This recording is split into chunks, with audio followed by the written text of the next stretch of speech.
नमस्कार दोस्तों, versus of wisdom में आपका स्वागत है।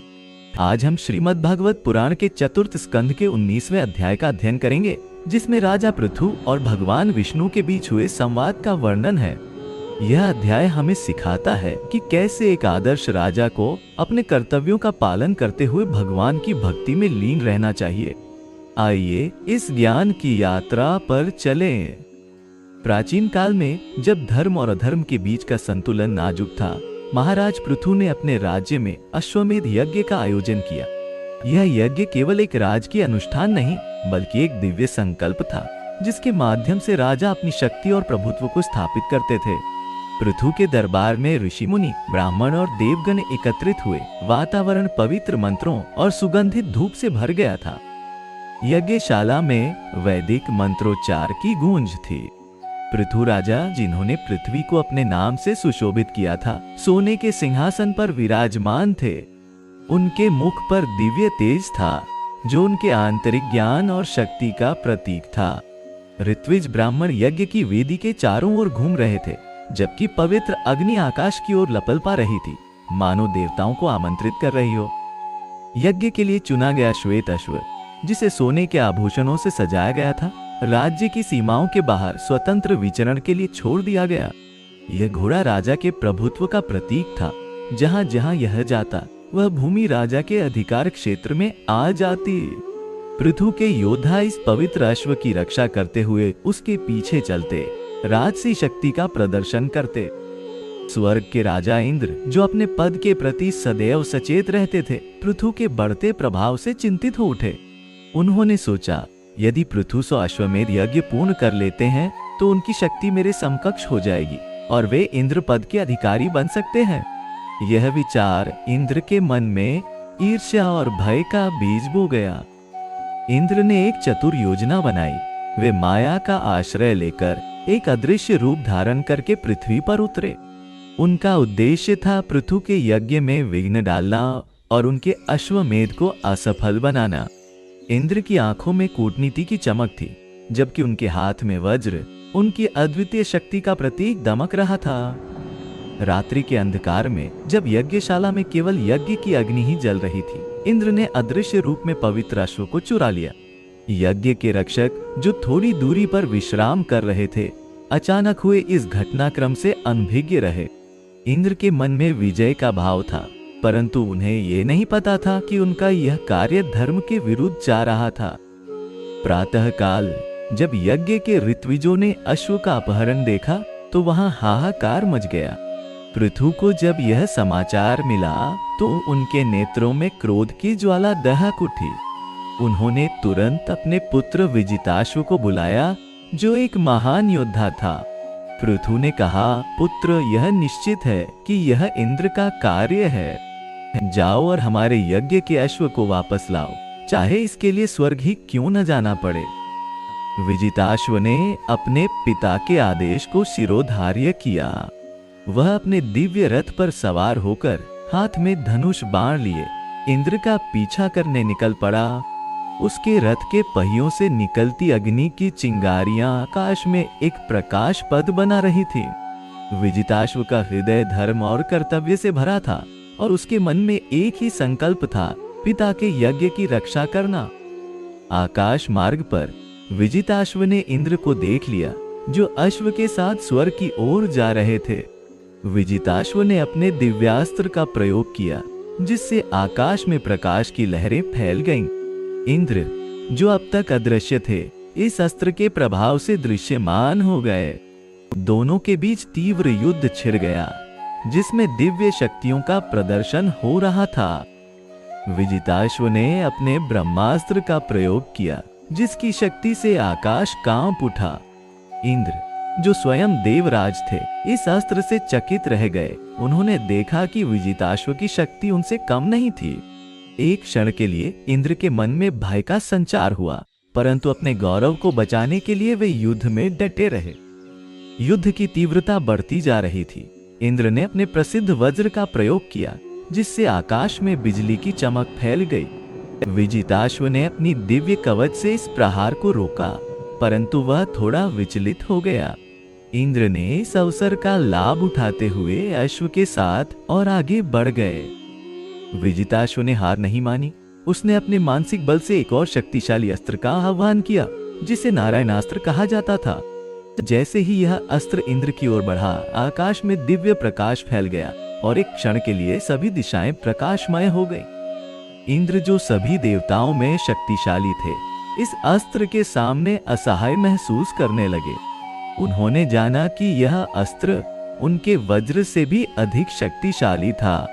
एक क्षण में उन्होंने अपना निर्णय बदला और अश्व को छोड़कर स्वयं को बचाने का प्रयास किया। विजिताश्व ने इस अवसर का लाभ उठाया और पवित्र अश्व को अपने अधिकार में ले लिया। विजिताश्व विजयी होकर पृथ्वी की ओर लौटने लगा, परंतु इंद्र ने अपनी माया शक्ति से एक और छलपूर्ण योजना बनाई।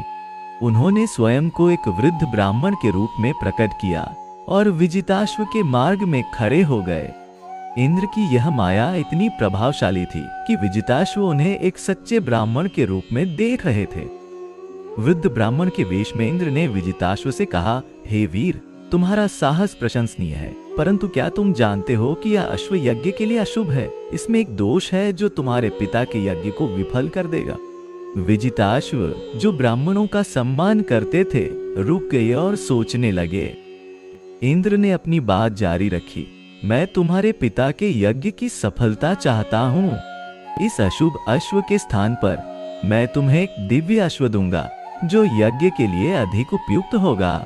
विजिताश्व, जो अभी युवा और अनुभवहीन थे, इंद्र के वचनों पर विश्वास कर बैठे। उन्होंने अश्व को ब्राह्मण को सौंप दिया और बदले में एक अन्य अश्व प्राप्त किया। जैसे ही विजिताश्व नए अश्व के साथ यज्ञशाला की ओर लौटे, इंद्र ने अपना वास्तविक रूप धारण किया और मूल अश्व के साथ अदृश्य हो गए। विजिताश्व को तब अपनी भूल का एहसास हुआ, परंतु तब तक बहुत देर हो चुकी थी। उनके हृदय में पश्चाताप और लज्जा का भाव जागृत हुआ। विजिताश्व ने अपने पिता के सामने जाकर सारी घटना का वर्णन किया। पृथु ने अपने पुत्र की बात सुनकर गहरी सांस ली। उन्होंने कहा, पुत्र, तुमने साहस दिखाया, परंतु विवेक की कमी रही। इंद्र की माया से बचना कठिन है, परंतु हमें अपने यज्ञ को पूर्ण करना होगा। पृथु ने तुरंत अपने आध्यात्मिक गुरु को बुलाया, जो महान ऋषि थे। ऋषि ने पृथु को सलाह दी, राजन, इंद्र का यह कार्य स्वार्थ से प्रेरित है, परंतु हमें अपने कर्तव्य पथ से विचलित नहीं होना चाहिए। हम एक और अश्व का चयन करें और यज्ञ को पूर्ण करें। पृथु ने ऋषि की सलाह मानी और एक नए अश्व के साथ यज्ञ की प्रक्रिया पुनः आरंभ की। इंद्र, जो स्वर्ग से इस घटनाक्रम को देख रहे थे, पृथु के दृढ़ संकल्प से चिंतित हो उठे। उन्होंने फिर से पृथ्वी पर उतरने और यज्ञ में विघ्न डालने का निर्णय लिया।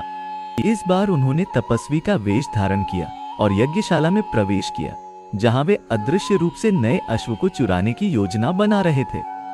परंतु इस बार पृथु ने अपनी आध्यात्मिक दृष्टि से इंद्र के छद्म वेश को पहचान लिया।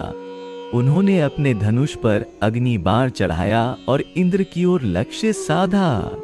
पृथु की आंखों में न्याय का तेज था और उनके मुख से निकले शब्द आकाश में गूंज उठे, हे इंद्र, अपना छद्म वेश त्यागो और सत्य का सामना करो। इंद्र, जो पृथु की आध्यात्मिक शक्ति से अभिभूत थे, अपने वास्तविक रूप में प्रकट हो गए। उनके मुख पर आश्चर्य और भय का भाव था। पृथु ने कहा, हे देवराज, आप जो धर्म के रक्षक होने का दावा करते हैं, स्वयं ही धर्म का उल्लंघन कर रहे हैं। इंद्र ने उत्तर दिया, राजन, मैं अपने पद की रक्षा कर रहा हूँ। यदि आप 100 अश्वमेध यज्ञ पूर्ण कर लेते हैं तो आप मेरे समकक्ष हो जाएंगे। यह देवलोक के नियमों के विरुद्ध है। पृथु ने मुस्कुराते हुए कहा, देवराज, मेरा उद्देश्य आपका पद छीना नहीं, बल्कि अपने राजधर्म का पालन करना है। इस समय आकाश से एक दिव्य प्रकाश प्रकट हुआ और उसमें से स्वयं भगवान विष्णु का आविर्भाव हुआ। उनके चारों ओर दिव्य तेज की आभा थी और उनके हाथों में शंख, चक्र, गदा और पद्म शोभायमान थे। सभी उपस्थित जन और देवता भगवान के इस अप्रत्याशित आगमन से विस्मित और आनंदित हो उठे। भगवान विष्णु ने मधुर वाणी में कहा, हे इंद्र और पृथु, यह द्वंद्व अनावश्यक है। प्रत्येक का अपना कर्तव्य और स्थान है। इंद्र, तुम्हारा भय निराधार है, क्योंकि पृथु का उद्देश्य तुम्हारा पद प्राप्त करना नहीं है और पृथु तुम्हारा यज्ञ सफल होगा, परंतु तुम्हें अहंकार से मुक्त रहना चाहिए। इंद्र ने अपना सिर झुकाया और कहा, हे प्रभु, मैं अपनी भूल स्वीकार करता हूँ। मेरा अहंकार ही मेरी कमजोरी बन गया था। पृथु ने भी भगवान को प्रणाम किया और कहा, आपके आशीर्वाद से मैं अपने कर्तव्य का पालन करूंगा, बिना किसी स्वार्थ के। भगवान विष्णु ने इंद्र से कहा, हे देवराज, पृथु को उनका अश्व लौटा दो और उनके यज्ञ में सहयोग करो, यही धर्म का मार्ग है। इंद्र ने तुरंत अश्व को पृथु को सौंप दिया और अपने अपराध के लिए क्षमा याचना की। पृथु ने उदारता दिखाते हुए इंद्र को क्षमा कर दिया और दोनों के बीच मैत्री स्थापित हो गई। यज्ञशाला में दिव्य प्रकाश और अलौकिक सुगंध फैल गई। देवता और ऋषि मुनि आकाश से पुष्प वर्षा कर रहे थे। पृथु के मुख पर आत्मिक संतोष का भाव था, जो किसी भी भौतिक उपलब्धि से कहीं अधिक मूल्यवान था। यज्ञ के समापन पर पृथु ने अपने राज्य के सभी नागरिकों के लिए एक विशाल भोज का आयोजन किया। पृथु स्वयं अपने हाथों से भोजन परोस रहे थे, जो एक राजा के लिए अत्यंत विनम्रता का प्रतीक था। उनका मानना था कि सच्ची सेवा ही राजधर्म का सार है। इस घटना के बाद पृथु ने अपने जीवन काल में कई और अश्वमेध यज्ञ किए, परंतु हर बार उन्होंने इंद्र को सम्मान पूर्वक आमंत्रित किया। इंद्र भी अपने अहंकार को त्याग कर इन यज्ञों में भाग लेते और पृथु के प्रयासों की सराहना करते। यह द्वंद्व से समन्वय की यात्रा थी, जो दोनों के लिए शिक्षाप्रद सिद्ध हुई। खेतों में फसलें लहलहाने लगीं, वर्षा समय पर होने लगी और प्रजा सुख और संतोष से जीवन व्यतीत करने लगी। यह सब पृथु के धर्मपूर्ण शासन का परिणाम था, जिसमें स्वार्थ के स्थान पर लोक कल्याण की भावना प्रधान थी। एक दिन जब पृथु अपने महल के उद्यान में विचार मग्न थे, उनके समक्ष नारद मुनि प्रकट हुए। नारद ने पृथु से कहा, राजन, आपके यज्ञों से देवलोक और मनुष्य लोक दोनों में संतुलन स्थापित हुआ है। आपने दिखाया है कि सच्चा राजा वह नहीं जो केवल शक्ति का प्रदर्शन करे, बल्कि वह है जो धर्म का पालन करे। पृथु ने नारद से पूछा, मुनिवर, मैंने इस संघर्ष से क्या सीखा है? नारद ने मुस्कुराते हुए उत्तर दिया, आपने सीखा है कि शक्ति का उद्देश्य सेवा है, न कि प्रभुत्व। इंद्र ने सीखा है कि पद से बड़ा कर्तव्य है और दोनों ने सीखा है कि अहंकार सबसे बड़ा शत्रु है। उन्हें राजर्षि की उपाधि से सम्मानित किया गया, जो उन राजाओं को दी जाती थी जो ऋषि तुल्य ज्ञान और त्याग का जीवन जीते थे। पृथु ने अपने राज्य में विद्या, कला और आध्यात्मिकता को प्रोत्साहित किया, जिससे उनका राज्य एक आदर्श राज्य बन गया। वर्षों बाद जब पृथु ने अपने 100वें अश्वमेध यज्ञ की तैयारी की, इंद्र स्वयं अपनी अरावत हाथी पर सवार होकर यज्ञशाला में पधारे। उन्होंने पृथु को एक दिव्य किरीट भेंट किया और कहा, मित्र, आपने मुझे सिखाया है कि सच्ची महानता अहंकार में नहीं बल्कि विनम्रता में निहित है। पृथु के 100वें यज्ञ के समापन पर स्वयं ब्रह्मा, विष्णु और महेश प्रकट हुए। त्रिदेव ने पृथु को आशीर्वाद दिया और कहा, आपने धर्म की रक्षा की है और लोक कल्याण का मार्ग दिखाया है। आपका नाम इतिहास में स्वर्णाक्षरों में अंकित रहेगा। पृथु ने विनम्रता पूर्वक त्रिदेव को प्रणाम किया और अपनी सफलता का श्रेय उन्हीं को दिया। पृथु की कथा हमें सिखाती है कि सच्चा नेतृत्व अहंकार और स्वार्थ से मुक्त होता है। वे एक ऐसे राजा थे जिन्होंने अपनी शक्ति का उपयोग जन कल्याण के लिए किया, न कि अपने अहं की तुष्टि के लिए। इंद्र और पृथु के बीच का संघर्ष हमें यह भी सिखाता है कि कभी कभी विरोध भी समन्वय का मार्ग प्रशस्त करता है।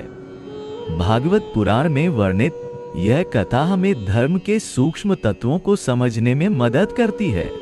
यह दर्शाती है कि शक्ति और अधिकार के साथ जिम्मेदारी और विवेक का होना अनिवार्य है। पृथु की कथा हमें प्रेरित करती है कि हम अपने जीवन में सत्य, न्याय और करुणा के मार्ग पर चलें और अपने कर्तव्यों का पालन बिना किसी स्वार्थ के करें। अंत में पृथु ने अपने जीवन के अंतिम वर्षों में राज्य का भार अपने योग्य पुत्र विजिताश्व को सौंप दिया और स्वयं वानप्रस्थ आश्रम में प्रवेश किया। वे हिमालय की गोद में जाकर तपस्या और ध्यान में लीन हो गए।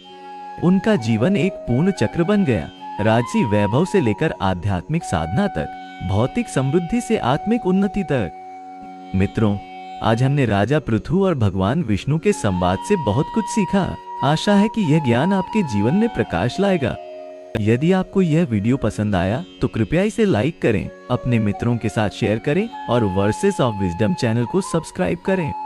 आपके सुझावों का हम स्वागत करते हैं। धन्यवाद और शुभकामनाएं। हरि ओम।